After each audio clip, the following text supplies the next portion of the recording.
everyone, and welcome to a new YouTube video. So today we're going to be talking about how work can affect your sleep and your energy, and how you can fix that if you have challenges with it without feeling like you just want to leave everything behind and quit your job. So if that's something that you want to know more about, keep watching. And if this is the first time you're seeing one of my videos, hi, I'm Dr. Simone. I'm a medical doctor and health and wellness coach, and I help busy professional women stay energized and consistent with their wellness without waiting for life to calm down. So if that sounds anything like you, hit subscribe. So I don't know if this is you right now. Maybe you have a busy job, a really demanding job. You work full 8 hours for the day. You have meetings, projects to complete, a team to lead. You're answering emails, calls, fixing problems for the entire day. And maybe after all of that is done, you're leaving your job, your place of work, and the work goes with you. So you're answering emails, you may be carrying your laptop to home with you, you're answering emails in the bed, those kinds of things happen. And maybe if it's not you that is actually carrying the work at home, you may have a team or a boss or co-workers who are still messaging you and calling you with work even after work hours. And so there isn't that shut off time between work and personal time, and now it's affecting your rest, your evenings.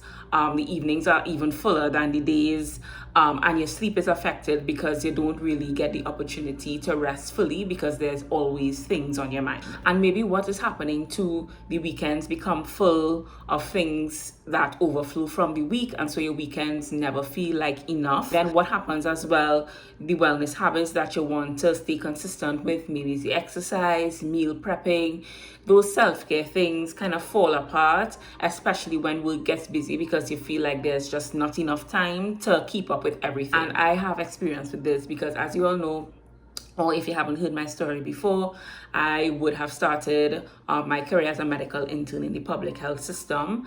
And we, of course, doctors work on call. And so sometimes if I would be off shift, even if I was on call, but it wasn't my shift, if I would get a call from a nurse or something that probably didn't realize that I wasn't on call at that point in time, if I was at home trying to relax, maybe enjoy myself, and I got this call at 9 in the night with a challenge or a problem to fix, and it just wasn't my time to be on call, sometimes that would kind of, I would take minutes on end just to kind of get back into that relaxation mode, because it was sort of interrupted by, what was happening at work.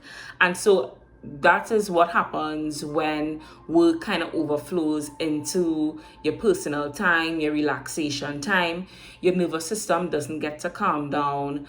You don't get to relax fully because there's this problem, there's this challenge, there's this thing to do that kind of interrupts that. And so if you're someone who never feels like you can fully relax, there's always something to do. Even if you have free time, it's kind of difficult, it's a struggle to relax. It's because there isn't that practice of having your nervous system, having your body, gradually go into that relaxation state, because there's always something to get done. And this especially affects sleep, because I always say sleep is a physical thing to do, but it also relies on you being mentally ready for it. And so if your mind is racing, if you're stressed out, sleep becomes a struggle, it becomes more difficult. And if you really think about the reason why you may be restless, or your sleep isn't where you want it to be, isn't as restful as you want it to be, if you pinpoint, even if it's something physical, and you can remove all the other causes of being unable to sleep properly, like medications and all of those things, a lot of the times the reason why we may not be able to sleep, especially if you have a busy job, is because you're stressed out, you're not calm, your nervous system isn't calm enough.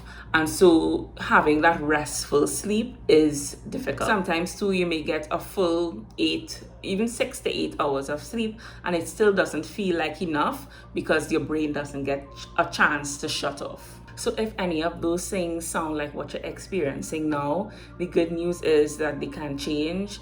And I always tell my clients this: anything in your life, what you're experiencing now, can be changed through your habits. So you don't need to feel like you need to quit your job, give up everything that you have going on, even the things that you care about, like your career and your purpose, and where you want to go with work and everything, to still take care of yourself. It doesn't have to be one or the other, and I'll tell you what to do next. So the first thing I would recommend you do is to focus on and manage whatever part of your work that often spills over into your personal time. So think about what area of your day from your work time that usually you spend your personal time completing or getting through. So is that calls, emails? Is there outstanding work that you're trying to catch up on? I had a client once that we actually focused on getting her up to date with outstanding work that she had, and that removed a lot of the stress that she felt after work hours, because that was always at the back of her mind.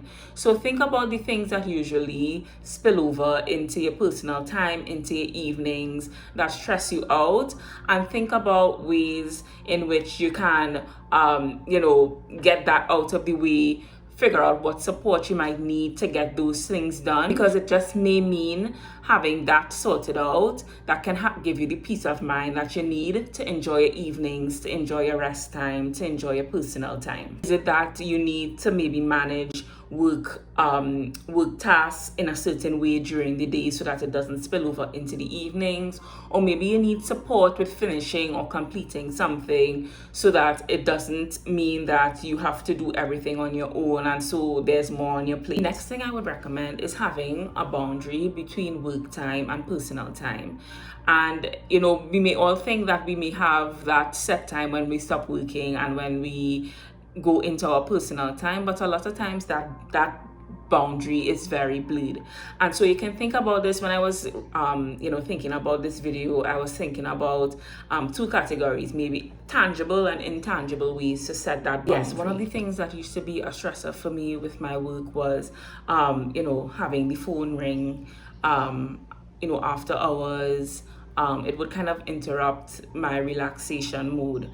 And so, when I started to work on my own, it was important for me to get a separate work phone. That way, when I'm sending personal messages, things that have to do with my personal life, I'm not getting work messages and calls at the same time. And then what I did was to get a work phone so that I could have a on and off mode where the phone would come on during my work hours and come off automatically once my off hours started. And so that has been a great help in terms of not blurring that boundary between work and personal things, and also giving me time to rest, relax comfortably without worrying or having the phone ringing off or hearing a message coming in and me automatically grabbing for it, because you get into the habit of kind of reaching for it just to see what happens. And so if emails come after hours and all of those things, and those things tend to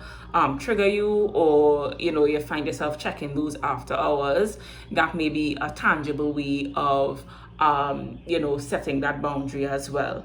I hope this gave you some ideas in terms of tangible things. So intangible, another thing is like not having your laptop in your bedroom or working on your laptop in the bedroom as well.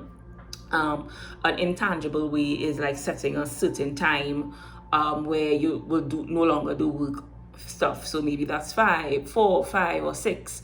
After that time, there's no work related stuff. Maybe it's personal and family time for you and winding down for sleep. Those things really help in the long term to be able to go from you're getting things done, work is done, and then now it's personal time, family time. And then you also give your body because the body loves routine. And if it doesn't know when you're working, when it's time to relax. It will inevitably affect the way you're able to rest and you sleep.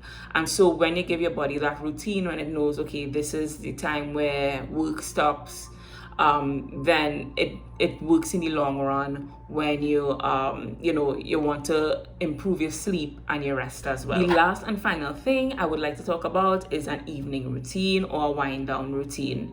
And I think this is important no matter what the issue is that is affecting your sleep. We all need that routine, to signal to the body that it's time to rest and that you're going to rest. And so imagine if you're working at your laptop or using your phone, in bed, then there isn't, that sort of wind down that your body needs to be able to go into restful sleep. And so it's important to put together this routine, one that is personalized to you, of course, and one thing about routines, it doesn't have to be a 10-step process. It doesn't have to be this elaborate thing. It can literally mean 2 or 3 simple actions that signal to your body that it's time to rest. So if having a cup of herbal tea is a nice thing that you like to do, that relaxes you, or maybe it's reading a book. Of course, the screen time won't be part of the wind down routine, because naturally bright lights and all of those things, prevent restful sleep or prevent you from falling asleep, easily. So things that don't involve screen time and things that just signal to your body, maybe a warm bath. I talk about that with clients all the time. All of those things, and just thinking about what relaxes you, you include it in your routine to signal to your body in the evenings that it's time to go to rest. And of course, having a set time, and this doesn't have to be rigid, a set time where you go to bed, and it can be plus or minus, an hour period.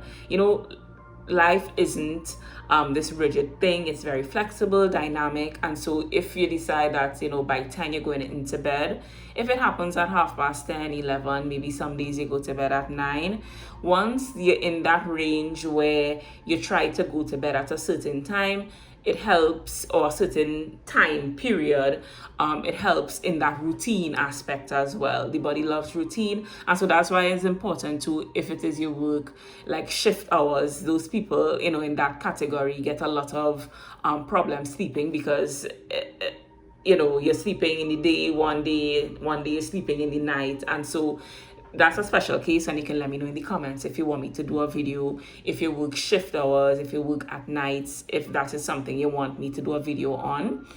That's why they get a lot of problems to sleep, because there is no set routine. And so having a routine that's personalized to you, filled with things that bring you relaxation, is important in terms of getting restful sleep and waking up feeling energized and refreshed. This is an important reminder. These are very helpful tips. Of course, the goal is not to do everything perfectly all at once. I am not for that. So there may still be days where there is a project, or a season where there's a project or something that you need to complete, and it may spill over into your evening routine. But it's important over time, the compound effect of, doing these things regularly, even if there are some days or some weeks where things kind of are not to plan. But you will realize if you do it consistently, regularly, you'll be able to see the difference over time. This is the kind of work I do with working women, to be able to create simple, appropriate, and personalized routines and goals, to be able to stay consistent and energized even when weeks get busy. And the women who have demanding jobs that take a lot of their time and energy, or they may be juggling their work, career, and other personal roles as well, They use support as a strategy so they don't crumble under the pressure and overwhelm of it all. And if you want deeper support as a working woman and a wellness plan that suits your lifestyle, let's talk about my one-on-one coaching program, The Energy Project. You can book a free application call and let's talk about a support system that would work best for you as you manage work and life. Link is in the bio. And don't forget to subscribe for more videos like this.